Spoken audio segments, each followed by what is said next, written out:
Hello everyone.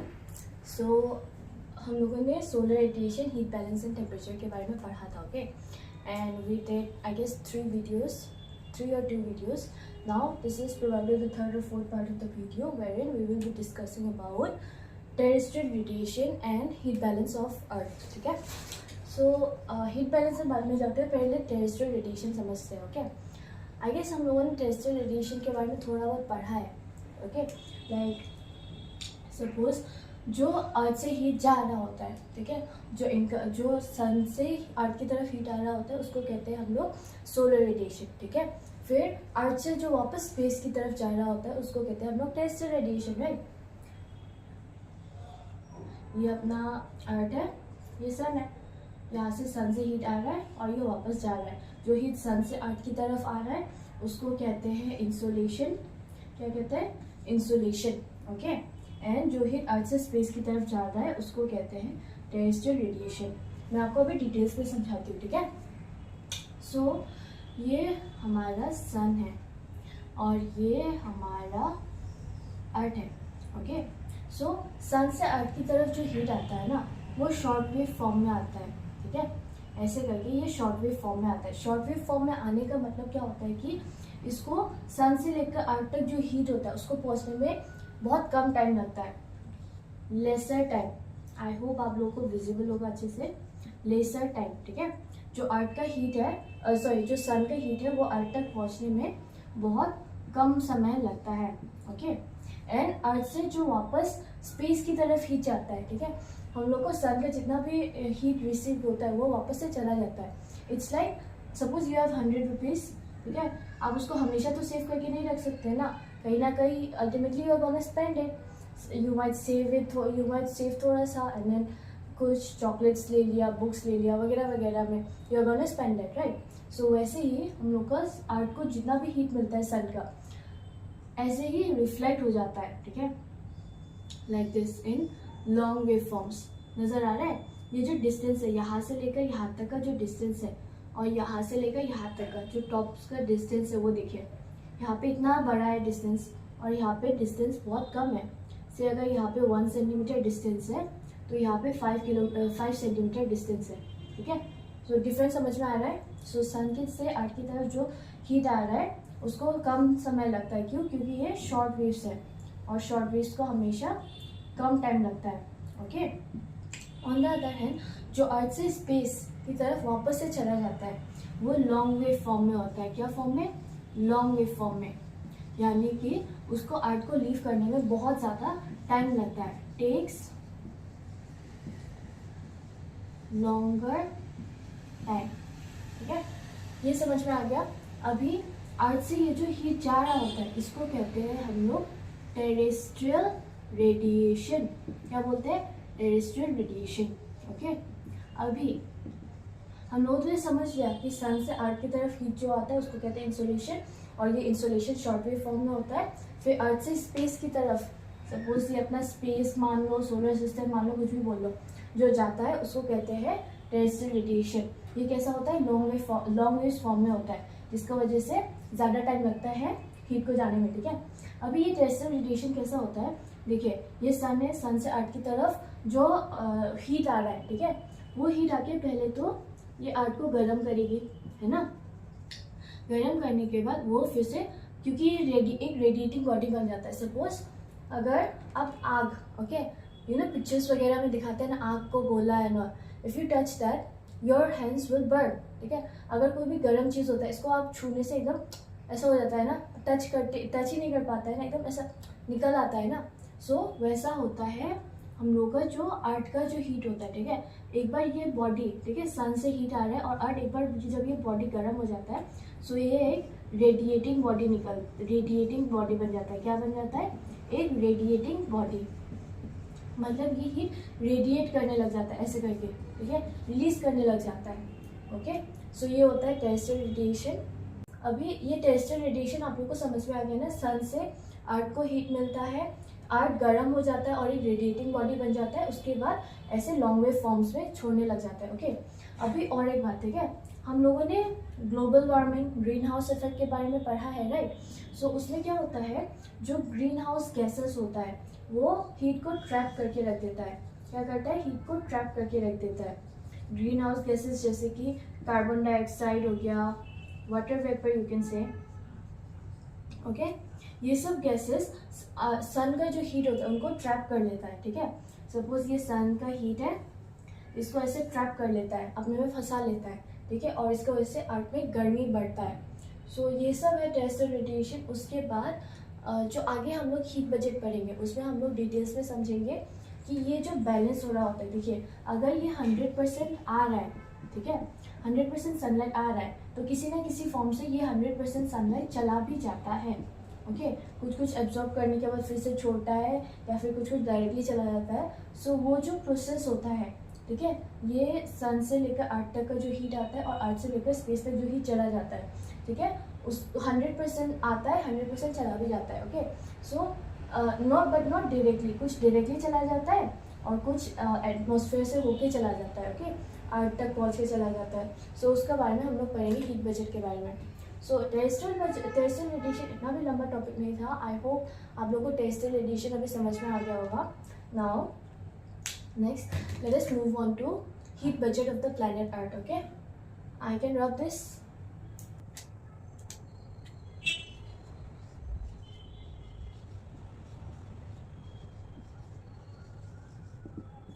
Okay, now we have heat budget. ठीक है, heat budget क्या होता है? हीट बजट छोड़ो, ये बजट क्या होता है? ठीक है, बजट यानी हम लोग के पास जो भी पैसा होता है उसको हम लोग कैसे स्पेंड करते हैं, है ना।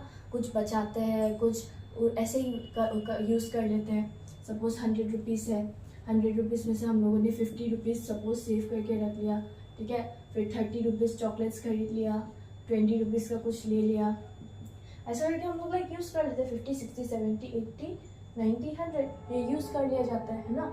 अल्टीमेटली ये 100 रुपीज़ जो होता है कुछ ना कुछ में यूज़ हो जाता है। सो वही होता है हमारा बजट। ठीक है, बजट तो ये हो गया। उसके बाद हीट बजट, हीट यानी गर्मी। ठीक है, सन से हम लोग को जो हीट वेव्स आता है, ठीक है, जो शॉर्ट वेव्स आता है या फिर जो जाता है, जो लॉन्ग वेव्स फॉर्म में जाता है, टेरेस्ट्रियल रेडिएशन, उसके बारे में हम लोग अभी पढ़ेंगे। ठीक है, heat budget of the planet Earth. Earth कैसे अपना हीट रिसीव करता है, अर्थ कैसे अपना हीट छोड़ता है। सो उसके बारे में हम लोग अभी पढ़ेंगे। Okay,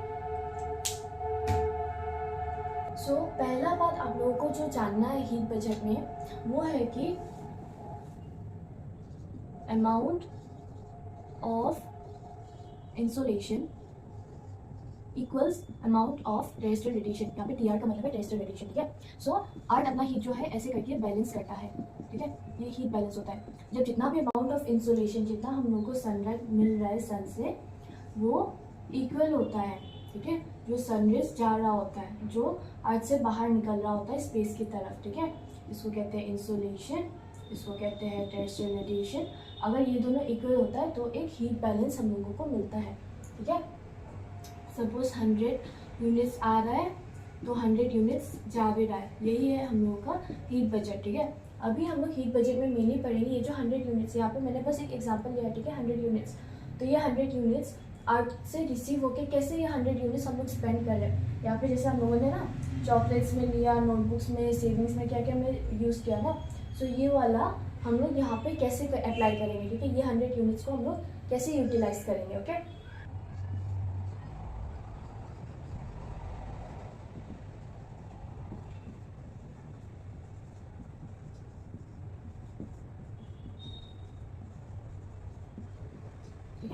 okay, so heat budget समझने के लिए हम लोग को ये तीनों टर्म्स समझना होगा पहले तो। ठीक है, उसके बाद हम लोग और एक नया टर्म सीखेंगे जो कि होता है एल्बीडो, जिसको हम लोग रिफ्लेक्शन से लिंक करेंगे। ठीक है, सबसे पहली बात रिफ्लेक्शन। रिफ्लेक्शन क्या होता है?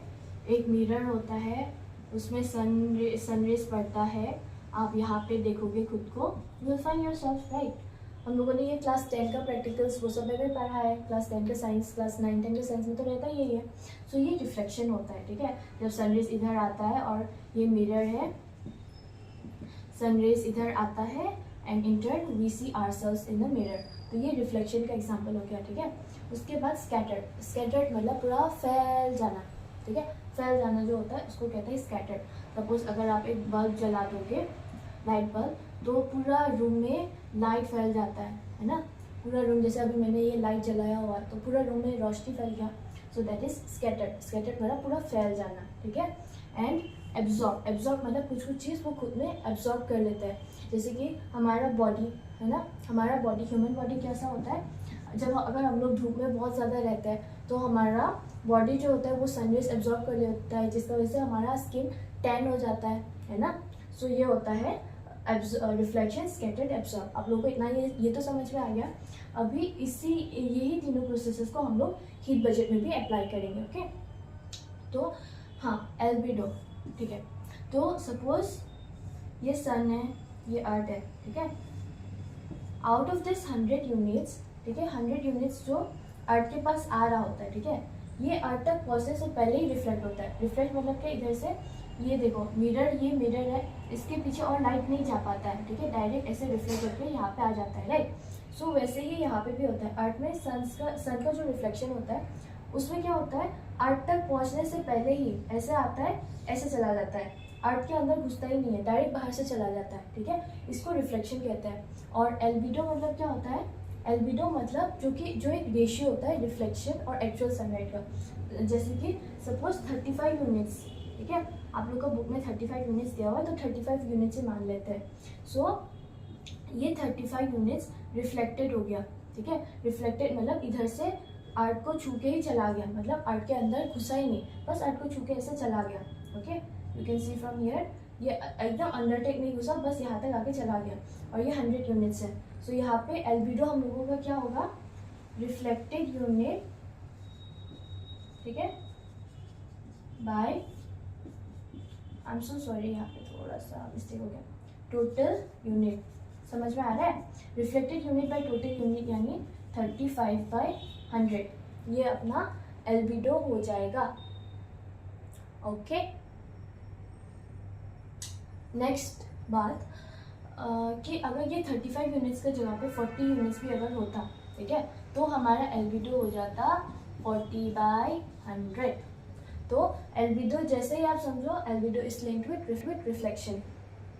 आप लोगों को बुक में दिया हुआ है कि एल्बिडो यानी the reflected amount of radiation is termed as albedo, the reflected amount of radiation, ठीक है, amount of radiation.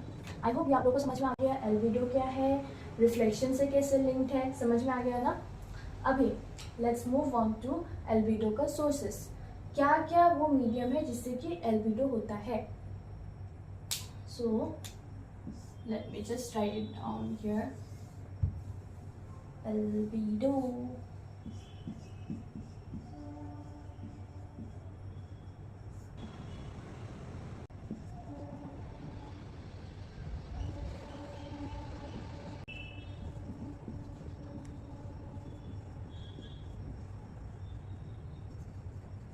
Okay. So हमारा जो एल्बिडो होता है ना, वो टोटल रिफ्लेक्टेड यूनिट 35 होता है, ठीक है। जो सनरेज आता है उसमें से 35 यूनिट्स यानी 100 - 35 कितना बचता है, 65, ठीक है। 65 अर्थ तक पहुंचता है। बाकी का ये जो 35 है, even before reaching the earth surface ये चला जाता है, रिफ्लेक्ट होकर चला जाता है, जैसे मिरर की केस में हुआ, ठीक है। सो उसमें से क्या होता है, 27 यूनिट्स जो होता है ये क्लाउड्स वापस भेज देता है। क्लाउड्स यानी ये ऐसा देखा है ना हम लोगों ने, बादल, ठीक है। ये बादल सनरेज जो आता है इसको अर्थ के अंदर पहुंचने से पहले ही ऐसे करके वापस भेज देता है, ओके। दिस इज क्लाउड्स, ठीक है। 27 यूनिट्स क्लाउड से होता है। फिर snow and ice covered areas, snow and ice covered areas यानी जो हम लोग का ग्लेशियर्स, आइस कवर्ड एरियाज मतलब ग्लेशियर्स है ना। सो ये सब से भी आधा आधा ही चला जाता है। ये सपोज आइस है, सो यहाँ से भी वो सनरेज जो होता है वो चला जाता है, ओके। सो ये हो गया। उसके बाद बाकी का ऐसे ही स्पेस से अपने आप ही चला रिफ्लेक्ट होकर चला जाता है। 29 तो हो गया, बाकी का 6 यूनिट्स अपने आप ऐसे ही चला जाता है, ठीक है। अभी बात करते हैं जो रिमेनिंग 65 है। आई होप ये तो समझ में आ गया होगा। अभी जो रिमेनिंग 65 जो हम लोग के पास देखो 100 - 35 एल्बिडो में चला गया, रिफ्लेक्ट होकर चला गया, हमारे पास अभी बचता है 65। ये 65 कैसे वो यूटिलाइज करते हैं, अर्थ जो रिसीव करते हैं कैसे इसको यूज़ करते हैं वो सीखते हैं, ओके।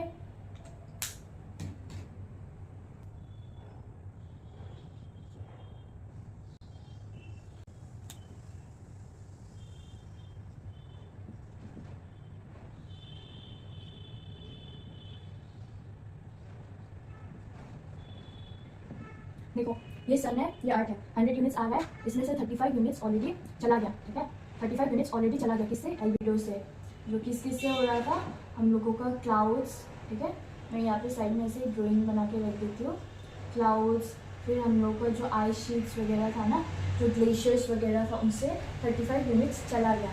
अभी जो रिमेनिंग 65 है, देखो 100 माइनस 35 इक्वल्स 65, राइट। सो हमारा ये जो नेक्स्ट 65 है वो कैसे, उसका क्या हुआ वो हम लोग देखेंगे। सो हीट बजट में हम लोगों ने देखा कि सन से कुछ आ रहा है, डायरेक्टली रिफ्लेक्ट होकर वापस चला जा रहा है, उसके बाद जो 65 यूनिट्स जो हम लोग का अर्थ एब्जॉर्ब कर लेता है, ठीक है, जो अर्थ एब्जॉर्ब कर लेता है वो कैसे स्पेस की तरफ जाता है, ठीक है। सी अभी मैं आप लोगों को और एक बात बता देती हूँ, before we move ahead with this heat budget, let me tell you one more thing, ठीक है। ये सन है, सन का आसपास में सबसे क्लोजेस्ट प्लैनेट जो होता है वो मर्क्यूरी होता है। मर्क्यूरी जो होता है वो जब हीट रिसीव करता है दिन का टाइम, वो सबसे हॉटेस्ट प्लैनेट आप कह सकते हो, क्योंकि ये ऑब्वियसली सन का इतना करीब है। सो इसका वजह से ये दिन में तो हॉटेस्ट प्लैनेट है, ठीक है।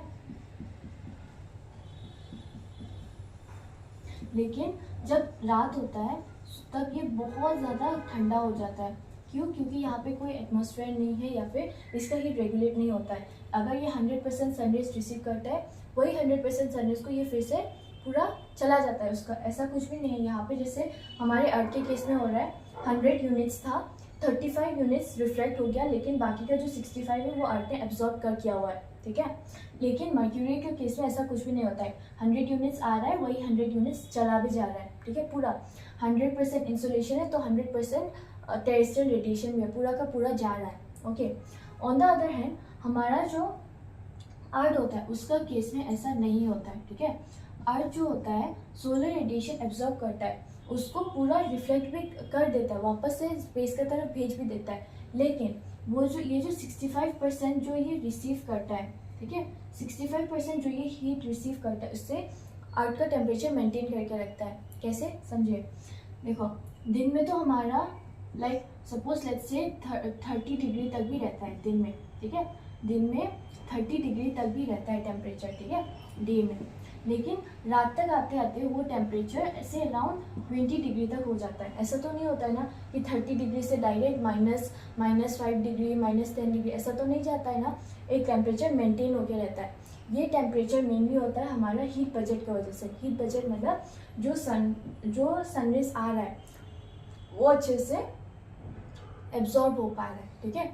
अभी ये जो 65% होता है वो कैसे हो रहा है देखिए, ठीक है। सो पहले तो ऑब्वियसली कार्बन डाइऑक्साइड है जो सनरेज आ रहा है उसको थोड़ा सा एब्जॉर्ब कर लेता है, ठीक है, एटमॉस्फेयर एब्जॉर्ब कर लेता है, कार्बन डाइऑक्साइड एटमॉस्फेयर का ही पार्ट है, सो ये एटमॉस्फेयर एब्जॉर्ब कर लेता है।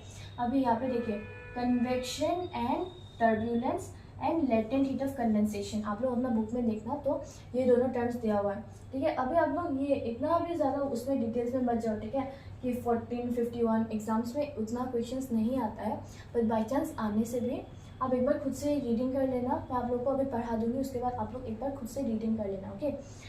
सो देखो एटमॉस्फेयर से एब्जॉर्ब कार्बन डाइऑक्साइड वो हीट को एब्जॉर्ब कर रहा है, ट्रैप करके रख रहा है, कैद करके रख रहा है, वो सब हो गया, ठीक है।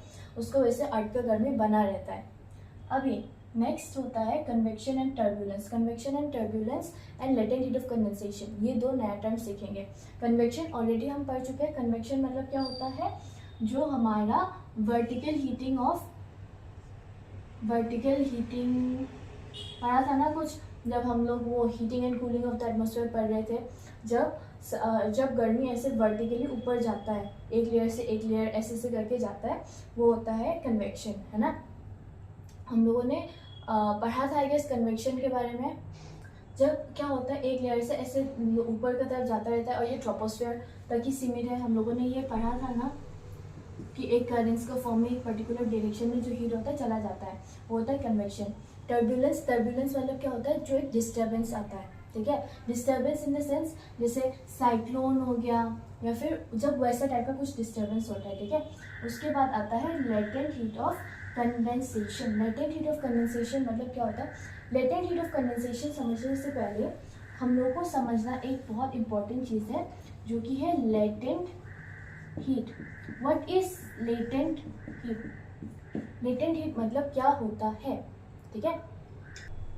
लेटेंट हीट मतलब होता है change of state. Latent heat मतलब क्या होता है, चेंज ऑफ स्टेट। क्या बोला मैंने, चेंज ऑफ स्टेट, ठीक है। चेंज ऑफ स्टेट मतलब कोई भी सॉलिड से लिक्विड जब बनता है, ओके, या फिर लिक्विड से जब वो गैस बन के ऐसे ऊपर उठ जाता है, सो इसी चेंज ऑफ स्टेट को हम लोग लेटेंट हीट कहते हैं। लेकिन एक और बात, लेटेंट हीट के लिए टेम्परेचर में नो चेंज। क्या बोला मैंने, टेम्परेचर में नो चेंज, ठीक है। लेटेंट हीट ऐसे ही हो जाता है, टेम्परेचर में कुछ भी चेंज होता ही नहीं है। सपोज आप okay, so latent heat means no change in temperature, change in state, change of state but no change in temperature, उसी को हम लोग लेटेंट हीट कहते हैं। ओके, सपोज ये सॉलिड से लिक्विड बन गया, या फिर ये लिक्विड से गैस बन गया, या फिर वाटर वेपर से सपोज ये बन गया, लेकिन यहाँ पे कोई भी चेंज ऑफ स्टेट या फिर चेंज ऑफ टेम्परेचर नहीं होता है, उसी को हम लोग लेटेंट हीट बोलते हैं। अभी लेटेंट हीट ऑफ कंडेंसेशन, अभी कंडेंसेशन समझने के लिए फिर से वाटर साइकिल में जाइए। वाटर साइकिल में क्या होता था, ये सपोज एक वाटर बॉडी है, सन का रेस पड़ रहा है और ये गर्मी की वजह से ऐसे ऐसे होके इवापोरेट हुए जा रहा है, ठीक है। इवापोरेट होने के बाद क्या होता है, इवापोरेट होके जा रहा है, water liquid to water vapour form हो गया, उसके बाद इवापोरेट होके जाके ऊपर में ये क्लाउड्स फॉर्म होता है। कंडेंसेशन मतलब बेसिकली जो हम लोग का वाटर बॉडीज होता है उससे जो क्लाउड्स फॉर्म होता है उसी को हम लोग कंडेंसेशन कहते हैं, right. So latent heat of condensation, latent heat of condensation यानी लिक्विड से गैस बनना।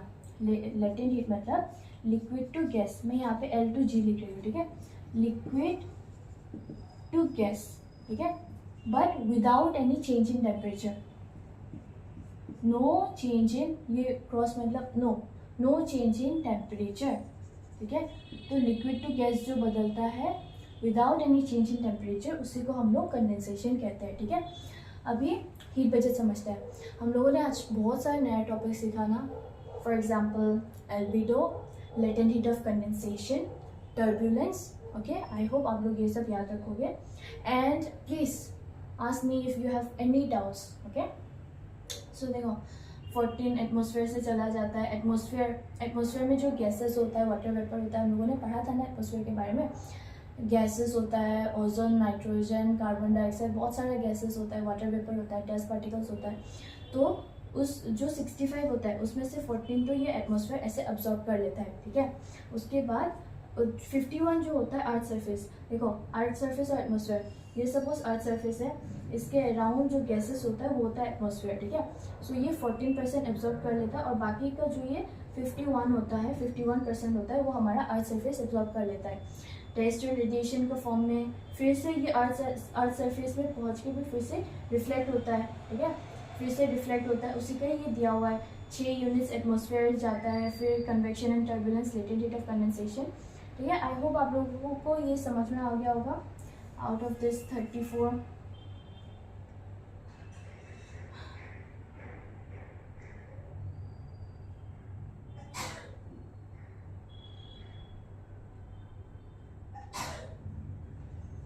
देखो, ये अर्थ सरफेस, ये टेरेस्ट्रियल रेडिएशन और एटमॉस्फेयर, ठीक है।